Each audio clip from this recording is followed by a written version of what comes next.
বাংলা আমাদের ভাষা, আমরা বাংলাতে করে খাই, বাংলাতে থাকি। তাই পবিত্র তীর্থস্থান যেটি বললো আমাদের মাননীয় সঞ্চালিকা, যে এখানে এসে আমরা বাংলা কবিতাই বলবো, বাংলা শুনবো, সেরকমই একটি নিয়ে কবি দেবাশিস দণ্ড।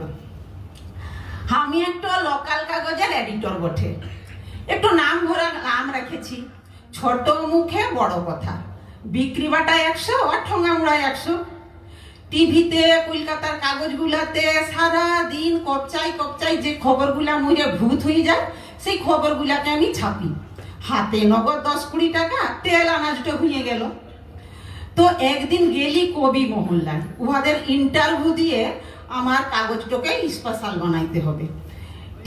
কবি মহল্লায় গাদে কবি, বড় কবি উধারে আছে, ইধারে নাই। মাঝো কবি উধারে আছে, আবার ইধারেও আছে। ছোট কবি আছে ইধারে, বিগলাচ্ছে উধারে যাওয়ার লিগে। তো বড় কবিকে শুধাইলাম, আপনার প্রিয় কবিকে?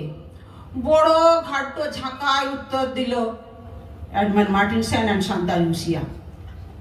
মাঝো কবিকে শুধাইলাম, আপনার প্রিয় কবিকে?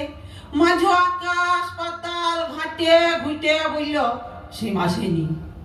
ছোট কবিকে বললাম, আপনার প্রিয় কবি? ছোট হেডমাস্টারের পাড়া মুখটা গম্ভীর করে বলল, Edmund Martin Sen and Santa Lucia. হায় হায় গো বঙ্গ কবি, ধানের শীষের লিখান গোছা গোছা কবিতা বলছে এই মাটিতে।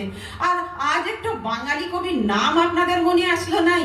রবীন্দ্রনাথ, সুভাষ মুখোপাধ্যায় মনে নাই আসুক? নিজের কবি যখন সাজে ঘুরছেন, আপনার নিজের নামটাই তো বলতে পারতেন। ধন্যবাদ। সবাই বাংলা চর্চা করুন, বাংলায় থাকুন।